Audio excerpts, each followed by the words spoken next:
네, 지금부터는 전국의 주요 이슈들 함께 정리해 보겠습니다. 오늘은 조현삼 민주당 정책위 부의장, 송영훈 전 국민의힘 대변인 나와 계십니다. 안녕하십니까? 자, 먼저 어제 배치기 논란으로 얼룩진 대통령실에 대한 국정감사 이후에도 고성과 언쟁이 이어졌습니다. 화면으로 함께 보겠습니다. 네, 어제 김현지 실장 출석을 놓고 충돌하다 1시간 만에 정회된 국감. 결국 국감장에서 보기 힘든 배치기까지 벌어졌는데요. 갑자기 이기현 의원이 육중한 몸집으로 다가오더니 그대로 몸을 부딪히게 되었습니다. 폭력을 행사했다고 하는데 폭력을 먼저 행사한 것은 몸을 던진 것은 송원석 대표입니다. 네, 이후 이기현 의원은 SNS를 통해 당시 상황을 다시 설명하면서 나에게 죄가 있다면 배가 나온 죄밖에 없다. 국민 여러분 죄송합니다. 살 빼겠습니다. 라고 글을 올렸습니다. 이후 오후에 열린 국감에서도 김현지 실장을 두고 공방이 벌어졌는데요. 앞서 국민의힘 주진우 의원이 SNS에 김현지 실장이 운영위원장인 김병기 원내대표보다 서열이 위라고 올린 부분이 불씨가 된 겁니다. 김현지 실장이 권력자니까 내가 거기에 꼼짝 못한다 이렇게 야지를 넣은 건데 본인 되게 세네. 아까 제 발언에 끼어들고 다 그렇게 한다고 하신 겁니다. 제가 틀린 말 했습니까? 평가하지 않습니다. 내 얘기 들으라고. 듣기 싫으면 나가시고. 나 정말 말씀하라고요? 지금 뭐 하는 겁니까? 네, 이후 조 의원은 오후 늦게 SNS에서 논란이 된 내용을 드러낸 것으로 확인됐습니다. 자, 그리고 평소 온건하고 조율하는 역할을 주로 했던 강훈식 비서실장도 어제 야당의 김현지 실세론 공세에 정면 대응했는데요. 작심한 듯 목소리를 높이며 한 발도 물러서지 않았습니다. 위중 교사분들을 인사로 챙겨줄 수 있는 사람이 대한민국에 김현지밖에 더 있습니까? 안 그렇습니까? 주로 김현지 부속실장과 이재명 대통령에 대한 이야기만 하셨습니다. 저는 그렇다고 해서 의원님이 김건희 여사의 관계와 최혜병 사건과의 관계가 덮어진다고 생각하지 않습니다. 협박합니까 제가? 그건 윤석열 정부 때 하던 짓 아닙니까? 지금 말씀을 너무 지나치십니다 의원님. 제가 답변 드린다고 하지 않았습니까? 답변까지 압박하십니까? 왜 답박을 압박하십니까? 자, 비서실장님. 비서실장. 자, 비서실장. 네, 어제 열린 대통령실 국정감사 계속 아슬아슬했는데요. 결국 배치기와 김현지 공방만 있었다 이런 평가가 나오고 있습니다. 두 분의 평가도 좀 들어볼까요? 배치기 논란이 된다는 것 자체가 참 국민들 눈높이에 맞지 않고 되게 부끄러운 일이라고 할 수가 있겠죠. 저는 이거 사건의 경위를 따져 묻지 않고 두 의원보다 모두 국민 앞에 부끄러운 모습을 보였다라는 말씀을 드리지 않을 수가 없을 것 같습니다. 누가 먼저 잘잘못을 했냐는 게 중요한 게 아니죠.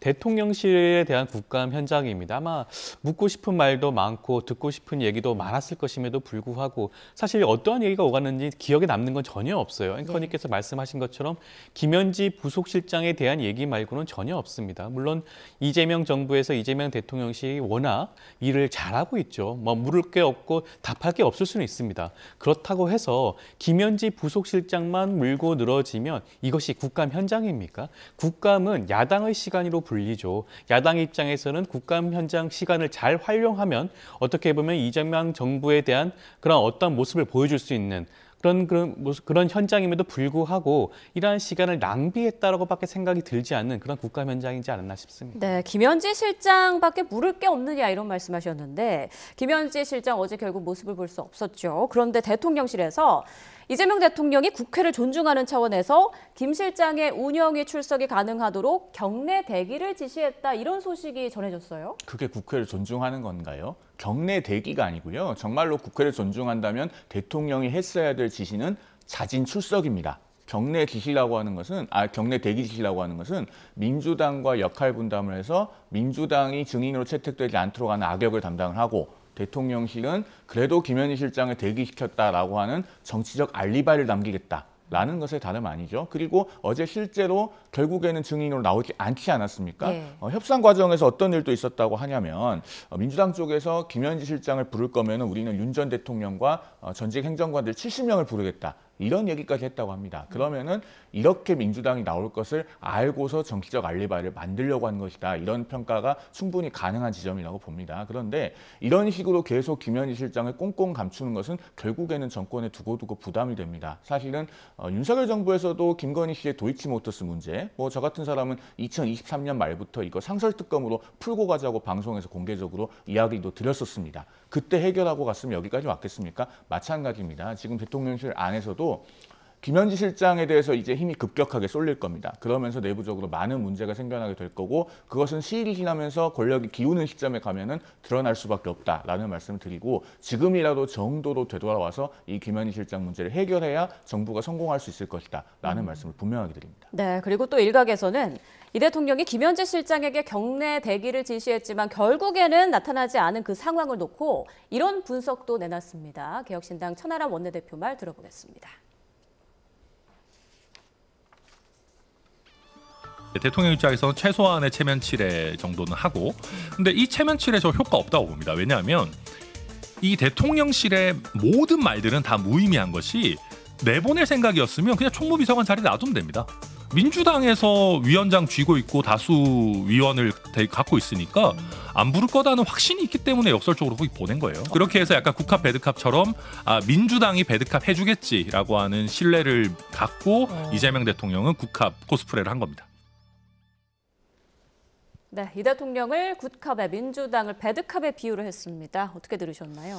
글쎄요, 좀 지극히 아전인수적인 해석이 아닌가라는 생각이 드는데요. 논평을 위한 논평이 아닌가 싶습니다. 도대체 어느 장단에 맞춰야 되죠? 불과 얼마 전에만 해도 명청 갈등설이 불거졌습니다. 민주당과 대통령실 간에 그런 갈등이 있는 거 아니냐, 그런 것들에 대한 분란이 있는 거 아니냐라는 그 지적들이 굉장히 쏟아졌죠. 그런데 갑자기 이번에는 국합, 배드캅이라고 해서 역할 분담을 정확하게 하고 있다. 하나의 목적을 가지고 일사불란하게 움직이고 있다, 이런 지적을 하는 거 아니겠습니까? 도대체 어느 장단이 맞는 말이죠? 저는 이런 지적 자체가 전혀 사실관계에 부합하지 않다는 말씀을 드리고 싶고요.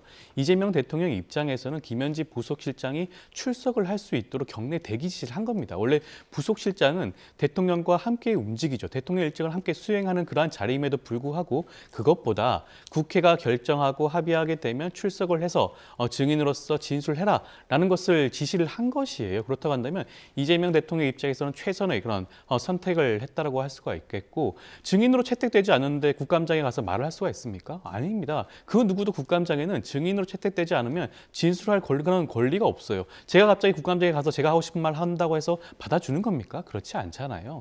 국감 증인은 여야가 협의를 해서 결정하는 사람들이 출석을 해서 진술하고 질의응답을 하는 그러한 자리입니다. 소중한 자리라고 할 수가 있겠죠. 그렇다고 한다면 대통령실 입장에서는 최선의 결과를 한 것이고, 그것에 대해서 여야가 제대로 된 진척과 협의가 이루어지지 않았기 때문에 그 책임은 어떻게 보면 국회에 있는 거 아니겠습니까? 이것을 국합, 배드캅이라고 이렇게 분리해서 얘기하는 자체가 저는 어불성설이 아닌가 싶습니다. 그렇다면 저도 좀 말씀을 드릴까요? 저도 천하람 의원의 논평에 별로 동의하지 않아요. 왜냐하면은 국합, 배드캅이 있는 게 아니고 국민들의 관점에서 보면은 배드캅과 워스트캅만 존재합니다. 저기에 굿캅은 없어요. 왜냐하면은 앞서도 말씀드렸듯이 김현지 실장에게 했어야 될 올바른 지시는 경내 대기 지시가 아니고 자진 출석이고, 자진 출석하면요, 저 자리에서 증인으로 채택을 안 해주겠습니까? 우리 조 변호사님께서도 아시겠지만 민사소송법이나 형사소송법에도 재정 증인이라고 하는 개념이 있습니다. 중요한 증인이 법정에 이미 나와 있으면 별도로 송달 절차를 거치지 않고 재판장이 즉석에서 증인으로 채택하면 나와서 선서하고 증언하게 할 수 있어요. 김현지 실장이 저기 나갔으면 당연히 기관 증인으로 질문을 받는 것이죠. 그리고 본래도 총무비서관이니까 그 질문을 받았어야 맞습니다. 그렇기 때문에 천하람 의원의 논평이 어떻게 보면은 개혁신당이 여당인지 야당인지 조금 모호한 스탠스를 가지고 있다는 점을 방증하는 것이 아닌가 하는 생각이 들 정도로 지금 국민들의 관점에서는 배드캅과 워스트캅만 존재한다. 특히 그 워스트캅은 이 문제를 해결할 수 있는 이재명 대통령이다라는 점까지 말씀드리겠습니다. 네, 자 그리고 어제 국감장에서 여러 가지 상황이 있었는데 주진우 의원이 SNS에 올린 글, 김현지가 김병기 원내대표보다 권력 서열이 위다. 이 발언을 놓고 파행이 빚어졌죠. 또 김병기 위원장이 발끈한 모습을 보이기도 했는데, 그런데 또 주목되는 부분이 주진우 의원이 추후에 그 해당 글을 지웠다고 하더라고요. 그 이유는 뭐라고 보세요? 아무래도 불필요한 논란을 자제하기 위한 차원이 아니겠는가 생각이 드는데, 김병기 운영위원장도 저렇게 의사진행을 하면 안 되죠. 본인이 기분 나쁘다고 그 기분이 의사진행하는 태도가 되면 안 되지 않겠습니까? 우리 국민들께서도 기분이 태도가 되면 안 된다는 말 많이 들어보셨을 거예요. 그런데 뭐 내 얘기 들으라고 싫으면 나가든가 이렇게 반말식으로 진행하는 것은 대단히 적절하지 않았다고 보여지고 어제 결국에는 국정감사장에서 국민을 대신해서 야당 의원들이 정말로 해야 될 질문을 하지 못한 것은 대단히 유감스럽게 생각합니다. 뒤이어서 살펴보겠지만은 김현지 실장이 결국 인사에 개입했다는 부분도 확인이 됐잖아요. 그런 부분들을 본인이 나와서 질문을 받기가 대단히 곤혹스럽고 정권 입장에서 뼈아픈 부분이기 때문에 극구 숨긴 것이 아니겠는가라는 말씀을 드리지 않을 수가 없는 상황입니다. 네, 강훈식 비서실장도 어제 처음 보는 모습이 여러 차례 노출이 됐는데 얼굴이 막 벌개져서 막 소리를 지르기도 했습니다. 평소와는 좀 달랐던 것 같아요. 그렇죠. 어떻게 보면 강훈식 비서실장 입장에서는 비서실장의 역할이 뭡니까? 인사위원장이기도 해요. 각종 인사권을 결정하는 그러한 자리가 있음에도 불구하고 지금 본인 앞에서 바로 김현지 부속실장이 사실상 인사권을 좌우하는 것인 마냥 그런 지적들을 국민의힘 의원들이 하고 있지 않겠습니까? 사실과 다른 얘기에 대해서 반박하는 것도 어떻게 보면 너무나 힘들고 지친 일이라고 할 수가 있겠죠. 아마 강훈식 실장 입장에서도 그 부분에 대해서 강하게 반발할 수밖에 없는 그러한 사정이 아닌가라는 생각이 들고요. 앞서 변호사님께서는 인사권 개입과 관련돼서 지적을 하셨는데 글쎄요, 저는 그게 인사권 개입이라는 사실 자체에 대해서 동의할 수가 없는 부분이고요. 김현지 부속실장에 대해서 나와 있는 각종 의혹이란 것은 진짜 말 그대로 의혹일 뿐입니다. 예를 들면 매관 매직을 한 바가 있었나요? 그랬나요? 아니면 공권력을 투입해서 주가 조작을 감행했나요? 그렇지 않아요. 그리고 국가유산을 자체를 사사로이 차담의 형식을 빌려서 이용했나요? 그러지도 않았습니다. 김현지 실장에 대해서 불거지는 의혹이라고 하는 것은 구체적인 증거가 없는 말뿐이 의혹에 불과해요. 그럼에도 불구하고 대통령실 국감 현장을 이렇게 파행으로 이끄는 것 자체가 어떻게 보면 국감 현장에서 국민의힘이 바라는 바가 마땅치 않는 거예요. 어떠한 전략적인 공세 수위라는 것이 있을 수가 없기 때문에 김현지 실장 단 하나만을 물고 늘어지는 그러한 전략을 취하는 게 아닌가 싶고요. 저는 그 연장선에서 주진우 의원이 반복적으로 거친 언사를 했다고 생각이 듭니다.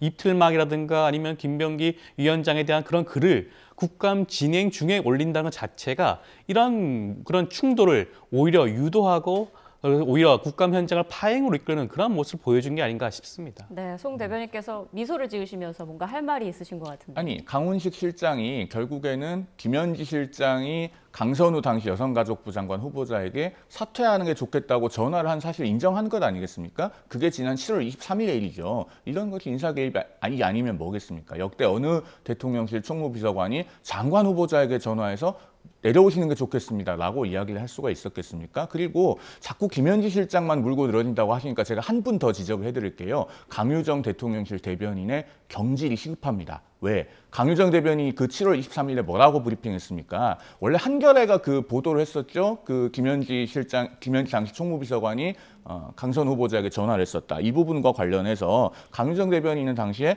해당 보고 외에도 이 대통령과 강 후보 사이에 어떤 그 거취 관련 소통이 있었는지에 대해서는 제가 알기로는 방금 소개한 보고 과정이 전부인 것으로 안다. 이러면서 부인했어요. 알고 보니 실제로 그런 통화가 존재했던 것 아닙니까? 그러면 대통령실 대변인이요. 벌써 사실과 다르게 브리핑하는 게 몇 번째입니까? 이쯤 되면은 국민들께 계속 잘못된 정보를 전하고 있는 건데 교체해야지 맞다고 생각합니다. 호남 동행을 외치며 어제 광주 5.18 민주묘지를 찾은 장동혁 국민의힘 대표. 시민단체의 저지에 방명록도 못 쓴 채 발길을 돌렸는데요. 이전에도 보수 지도자들이 광주를 찾았다가 거부를 당한 사례 적지 않죠. 먼저 어제 상황부터 함께 보겠습니다. 여기가 어디라고 하가네! 장동혁 못 나가! 네, 어제 장동혁 대표가 도착하자마자 기다리고 있던 시민단체들은 거세게 반발하며 몸으로 강하게 막았는데요. 가까스로 민주의 문을 통과했지만 제대로 된 묵념도 헌화도 못하고 발길을 돌려야 했습니다. 상황이 얼마나 격렬했던지 장 대표의 정장 단추까지 떨어졌는데요. 장 대표 발언 들어보겠습니다. 아까 단추가 떨어져서 양해를 구합니다. 앞으로 매달 호남을 방문해서 여기 지역에 있는 분들과 직접 긴밀하게 소통하고 지역민들이 당면한 여러 민생 문제나 지역의 현안 문제를 그 누구보다도 먼저 앞장서서 해결하겠다는 약속을 드리고 그 진정성 있는 모습을 보여드리겠습니다. 이런 비슷한 상황 예전에도 있었죠. 지난 2019년 5월 황교안 전 자유한국당 대표, 5.18을 맞아 민주묘지를 찾았지만 시민들이 막아서면서 불발됐고요. 또 김종인 전 미래통합당 비대위원장은 2020년 8월 취임 직후 5.18 묘지를 찾았는데 시민들의 반대가 격렬했습니다. 당시 김 전 위원장은 당시 자당 의원들의 5.18 망언에 대해 무릎 꿇고 사죄한 바 있습니다. 또 한덕수 전 총리는 지난 5월 대선 출마를 선언한 뒤 5.18 민주묘지를 찾았지만 그의 고독한 외침은 반대 목소리에 묻혔습니다. 저도 불안 사람입니다, 여러분. 여러분, 우리 통합되어야 합니다. 서로를 사랑해야 됩니다. 여러분, 서로 사랑하고 아껴야 됩니다. 네, 장동혁 대표 취임 이후 처음으로 광주 민주묘지를 찾은 건데 이런 상황을 예상하지 못하진 않았을 것 같거든요. 그렇기 때문에 사실상 자작극이 아니라는 말이 나오고 있는 것이죠. 5.18 정신이 어떤 거죠? 헌법과 민주주의를 무너뜨린 것을 시민들이 앞장서서 막아냈던 그러한 정신입니다. 그럼에도 불구하고 여전히 윤 어게인 세력과 함께하고 있는 장동혁 대표가 5.18 정신을 기리기 위해서 5.18 민주묘역을 찾아간다? 그것이 용납 가능한 일이겠습니까? 그 전에 그 내란 세력들과 단절하는 그러한 모습을 보여주는 게 우선이라고 할 수가 있겠죠. 불과 얼마 전에 윤석열 전 대통령 내란 우두머리죄 혐의를 받고 있는 윤 전 대통령을 찾아가서 직접 면회까지 하지 않았겠습니까? 그리고 지금 국민의힘 내부에서도 여전히 윤 어게인과 같은 그런 발언들이 계속해서 속출하고 있음에도 불구하고 여기에 대한 어떠한 제재나 언급조차 없는 상황이죠. 장동혁 대표야말로 과연 5.18 정신을 입에 담을 수 있을 정도의 상황인지를 아마 되돌아봐야 되지 않을까 싶습니다. 이런 상황에서 이런 5.18 민주묘역을 찾았다는 자체가 스스로 어떻게 보면 이러한 충돌을 야기시켜서 일명 우리가 보통 쇼츠라고 하죠. 쇼츠를 만들기 위한 그런 모습이 아닌가라는 그런 비판마저 저는 스스로 되새겨볼 필요성이 있지 않을까 싶습니다. 네, 정청래 민주당 대표도 장동혁 대표가 이런 항의를 유발해서 피해자 코스프레를 하는 건 아닌지 의심스럽다 이런 말을 했는데 장 대표가 호남을 앞으로 매월 1회 찾겠다고 발표했습니다. 호남행의 의미는 어디에 있다고 보세요? 글쎄요, 뭐 장동혁 대표 나름대로는 외연 확장을 위한 시도를 하는 것일지는 모르겠으나 제가 어제도 우리 YTN에서 말씀을 드렸거든요. 장동혁 대표가 광주에 도착하기 전에 말씀을 드렸는데 계엄에 대한 분명한 사과부터 먼저 해야 됩니다. 장동혁 대표가 계엄에도 하나님의 계획이 있다라고 했던 그 발언은 많은 국민들의 뇌리에 각인되어 있거든요. 대단히 부적절한 말입니다. 더더군다나 광주가 어떤 곳입니까? 1980년 5.17 비상계엄이 전국으로 확대되면서 5.18 광주 민주화 운동이 일어났고 그로 인한 트라우마를 아직도 많은 분들께서 갖고 계신 곳입니다. 그렇기 때문에 계엄의 위헌 위법성에 대해서 분명하게 밝히고 본인의 부적절한 발언에 대해서 사과하는 조치가 선행되어야 광주 시민들이 마음의 문을 열까 말까 한 겁니다. 대조적으로 한동훈 전 국민의힘 대표 같은 경우는 계엄 당시에 즉각적으로 막겠다고 하고 실제로 막았잖아요. 올해 5월에 그 광주에 김문수 후보 선거운동을 위해서 한동훈 전 대표가 갔었습니다. 당시에 광주 충장로 우체국 앞에서 유세할 때의 장면을 보면 저 장동혁 대표가 광주 시민들로부터 비난을 받는 것과는 완전히 그림이 달라요. 그 차이가 어디서 나오는지를 우리가 잘 봐야 됩니다. 제가 이런 말씀을 방송에서 뭐 공개적으로 들을 수 있는 것은 제 자신이 호남 출신이기 때문입니다. 그렇기 때문에 그분들이 어떻게 생각하고 계시고 무엇을 먼저 풀어야 그분들께 다가갈 수 있는지를 알고 있어서 드리는 말씀이니까 당에서도 이런 부분을 좀 무겁게 새겨주십사 하는 말씀을 드립니다. 네, 진정한 사과부터 하고 호남을 찾아라 이런 말씀까지 들어봤습니다. 자, 지금까지 조현삼 민주당 정책위 부의장, 송영훈 전 국민의힘 대변인과 전국 이슈들 짚어봤습니다. 고맙습니다.